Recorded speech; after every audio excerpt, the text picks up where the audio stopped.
Hey, you're listening to Innovators Can Laugh, the fun startup podcast. I'm your host, Eric Melcher. On ICL, we interview an innovative entrepreneur in the European tech startup scene every week. My goal is to have my guests share their wisdom while having a little fun in the process. Now let's dive in.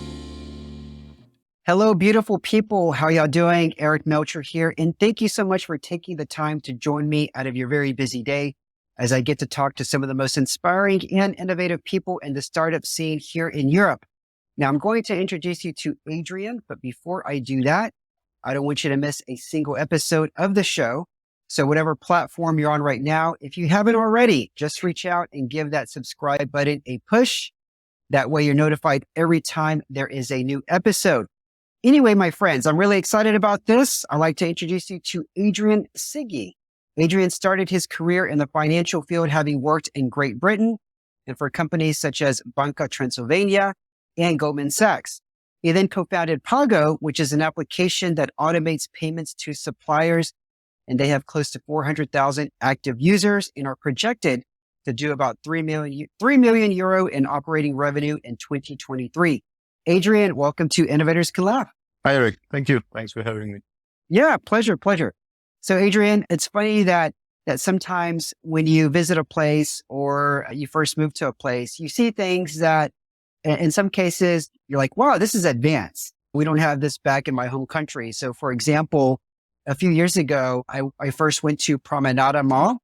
It's a mall that's fairly new. And I was amazed that you could pay for your parking ticket and not have to swipe your ticket at the gate when you were trying to exit. And their system was able to read your license plate and they could tell that you paid and the gate would open automatically. I thought that was pretty advanced at that time, but sometimes things aren't that advanced. So for instance, I believe a few years ago, you had a conversation with the CEO of Mastercard here in Romania, and it was about how Romanians pay invoices. Can you tell us about that conversation, which I believe was a light bulb moment for you? Yeah, it was. I mean, this is when we decided Pago needs to happen. It wasn't called Pago at that time, but we kind of had this experience where it was a pain to pay utility bills in Romania. You have to collect them from your post box or email or SMS or how each company sends them to you, and then keep them somewhere because it's not necessarily the moment to pay them when you receive them, and then pay them when you receive the salary or end of the month or whenever. So we kind of had this idea there must be a better way to do it. Mm-hmm. But we thought for sure, there's some other company getting ready to deal with this problem out there. And then when I met the CEO of Mastercard at an event, and he was telling me, look, this is a huge opportunity for Visa and Mastercard. It's a huge market and Romanians are still paying vast majority cash offline. And there's no one looking at this problem. Someone should really look at this problem. And we thought, okay, let's look at this problem, see if we can solve it. Were you thinking, wait a minute, how many drinks has this person had? Or were you thinking seriously at that time, like, wait a minute, this guy has a point here? No, I mean, he's a serious guy. You take serious when he talks. And for sure, he has all the statistics. I mean, if anything, Visa and Mastercard are a really good source of statistics and information about the market. So we took this problem. I actually told him, look, I think we have a possible solution. Would you like to meet us in maybe a few weeks' time for us to show you? He's like, yeah, for sure. If you have an idea, let's talk. And we actually ended up partnering with them when we launched Pago. So he held his part of the bargain. Oh, wow. Okay. So I read somewhere that when you were trying to get started in the span of like 6 months, you had discussions with like 25 different suppliers, but you only managed to sign 4 of them. So how did you start getting traction? Because at that rate, it doesn't seem like you were able to get off the ground. So what happened in the beginning here? Yeah. So, I mean, we thought it would be easy. We go to the suppliers, we present them this innovative way to pay the bills where everything comes automatically in one screen, and with one button, you pay them all. And they would all fall off their chairs and give us all the resources to build basically the connections to receive the bills from them. That's one. And also sign our contracts to pay us for this wonderful service. Okay.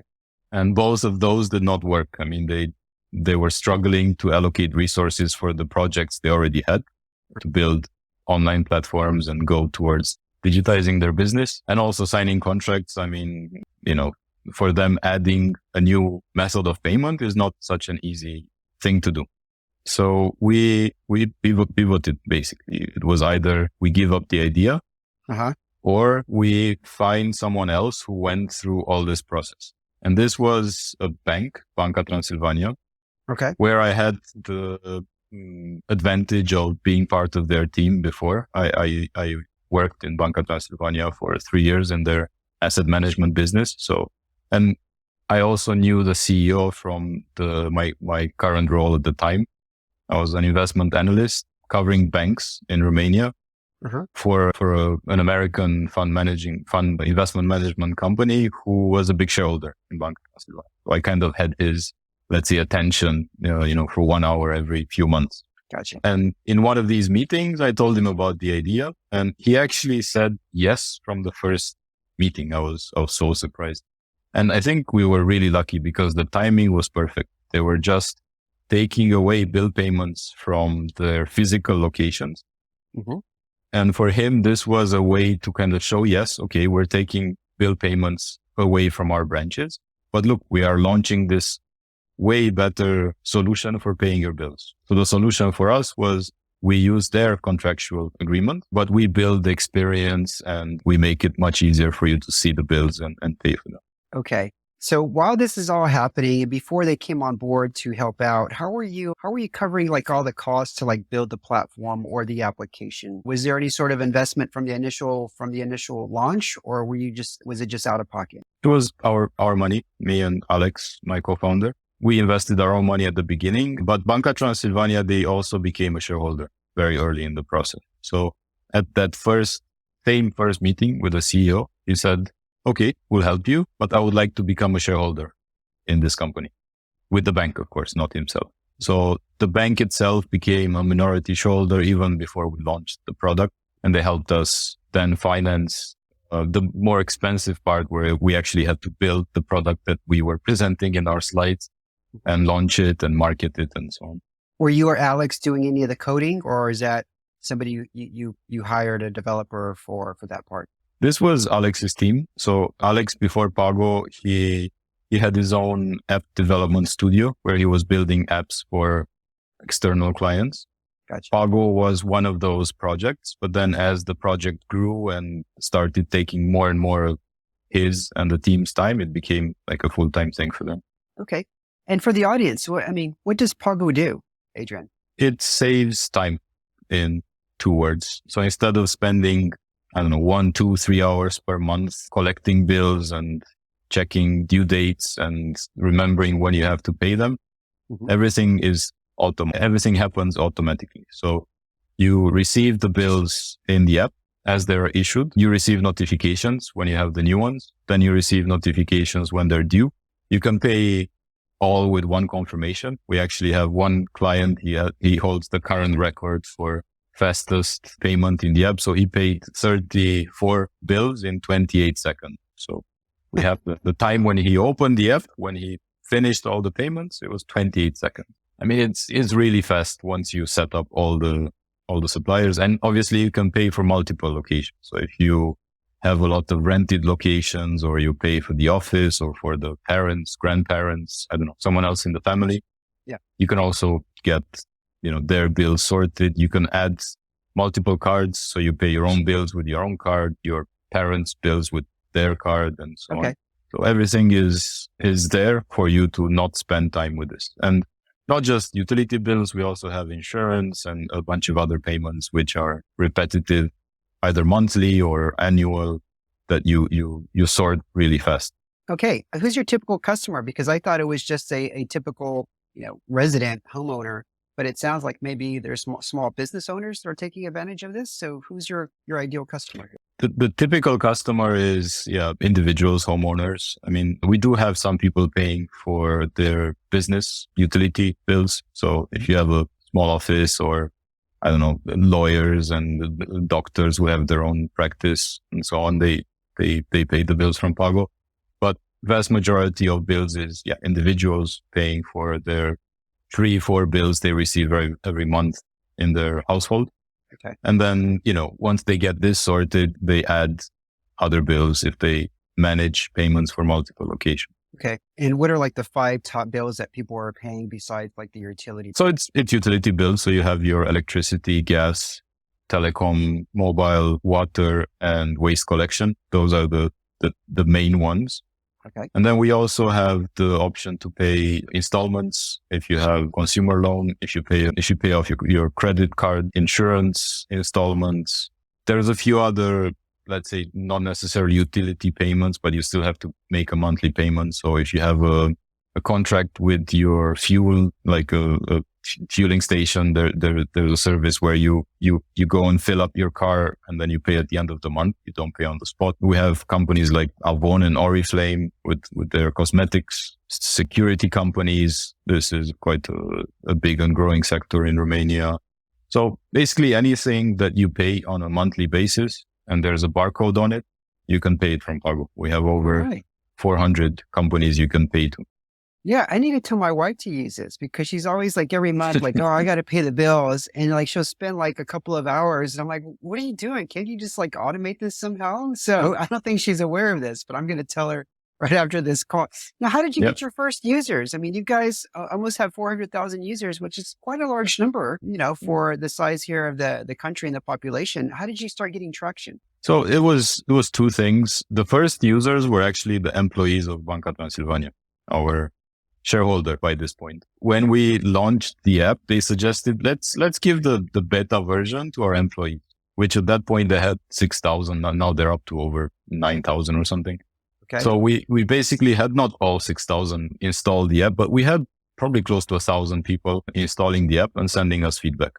We integrated an in-app chat, which is also now available. I think we just passed 1 million conversations with our users on there. So they were using this to send us feedback. This bill was not, or I paid this bill and it's still showing in Pago. So, bugs that we had basically in our connection with the suppliers. And this helped us a lot. And then the second phase was the partnership with Mastercard, where because it's such a big use case for them, it's in terms of volume, it's a huge market. Per year, it's around 10 billion euros, which if you compare it, for example, with online payments for everything else, in 2022, it was about 7 billion euros. So if you move 1% of bill payments to card, it's like moving more the entire market, 1% to card payment. Yeah. So for them, it's a use case where it makes sense to invest. So they basically invested in our growth. They helped us with the marketing budget, which, the first 2 campaigns were financed from money from Mastercard, basically. Okay.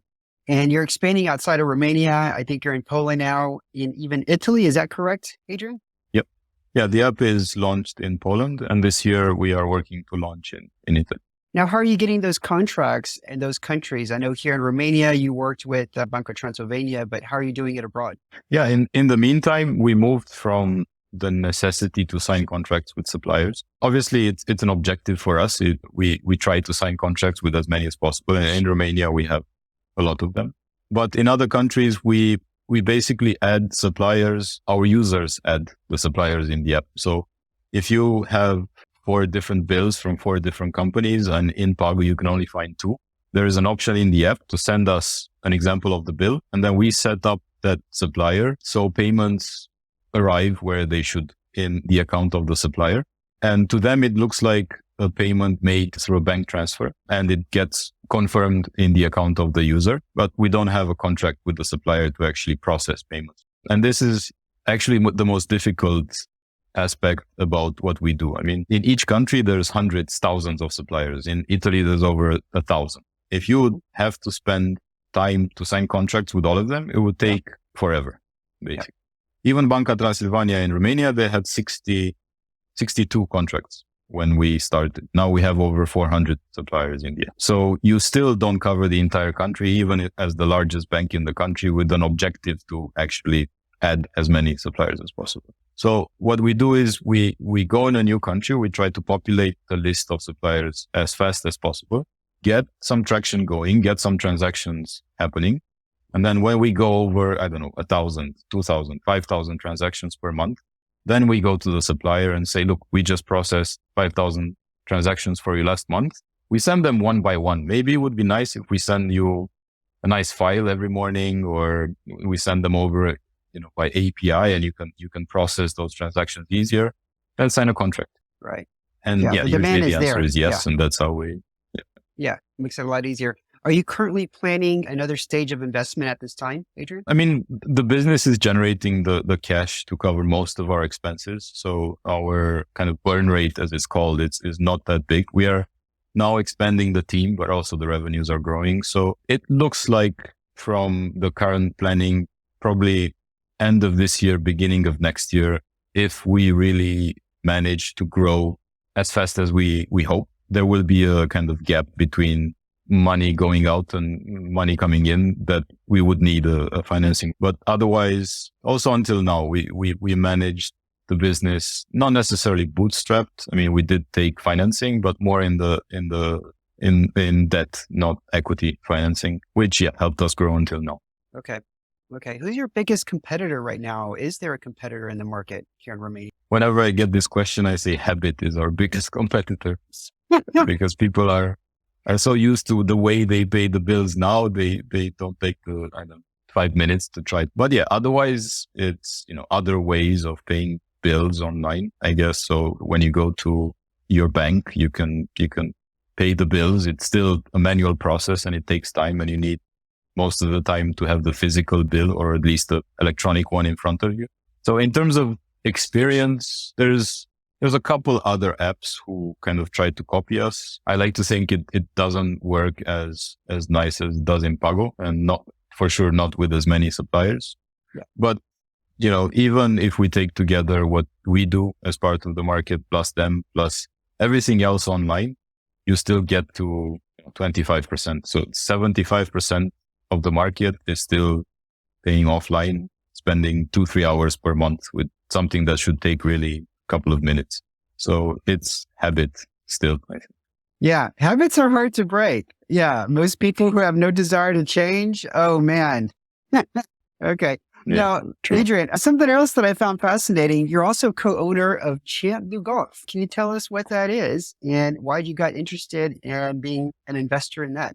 Yeah, it's more like a hobby. It's also a business, but it's basically an indoor golf facility where we have TrackMan simulators where you can go and practice or play golf, but indoor. It's basically you have a space where you swing the club and you hit the ball like you would outside, but the ball flies into a projection screen where it stops.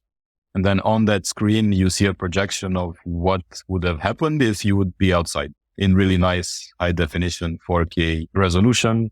And TrackMan really invests in making their 3D animations look really cool. Yeah. Plus you're inside when it's too cold like now or too warm like in the summer. You can stay in a nice 21 degrees Celsius, enjoy the beer with your friends and play some golf. And you don't have to walk like the length of a course. Which for some is a disadvantage, right? I mean, some people play golf or a lot of people play golf also for the nice 10-kilometer walk or whatever it is in an 18-hole round. Yeah. Yeah. You don't need to walk. It's all quite static, but it's still good exercise. I mean, after 2 hours of playing, especially if you play in like by yourself or two people, it's still quite good exercise. Yeah, no, I want to check that out. Like I mentioned before the show, there was something like that back in Houston, and I miss playing golf. I haven't played since I moved here in Bucharest. I just haven't played, But listen, we've got some rapid fire questions for you, Adrian. So let me know what the answer is that you immediately think of. Don't spend too much time thinking about it. The first question for you is, if you could only play 9 holes with one golf club, which golf club would you pick? The 8-iron. 8-iron? Okay. Yeah, that's a good choice. Mine is the 7. I would pick the 7, but 8's pretty good too. Okay. Next question. Would you rather have $50,000 cash or dinner with Richard Branson? Oh yeah, the dinner for sure. I mean, it would, I mean, there's no comparison there. If you say 500,000, it's still worth it.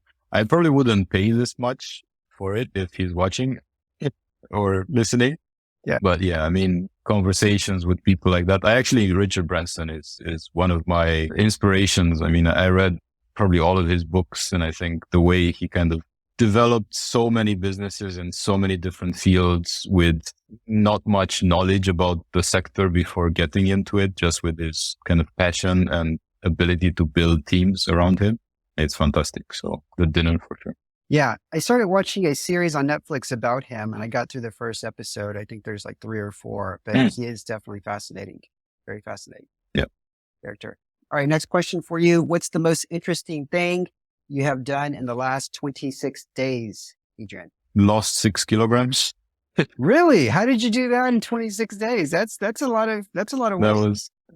That was my New Year resolution. And I obviously New Year resolutions have a short lifespan. So I read somewhere that by 17th of January, you give up all the New Year resolutions. So the second one was not to give up by 17th of January. And yeah, it works. Okay. I still need probably another 6, 7 to get to the weight I want to get to. But yeah, it was interesting experience. And it kind of organizes other things in your life when you have to organize this part, because I'm basically losing weight by eating less, not by, huge exercise or spending too much time. Yeah. 90% of it comes down to what you eat. Yep. Yeah. Okay. What is your superpower, Adrian? I don't know if it's a superpower, but I like challenges. I like to, when I'm presented with a situation that looks really challenging and you need to put together a lot of elements from a lot of different people and information and then come up with a solution.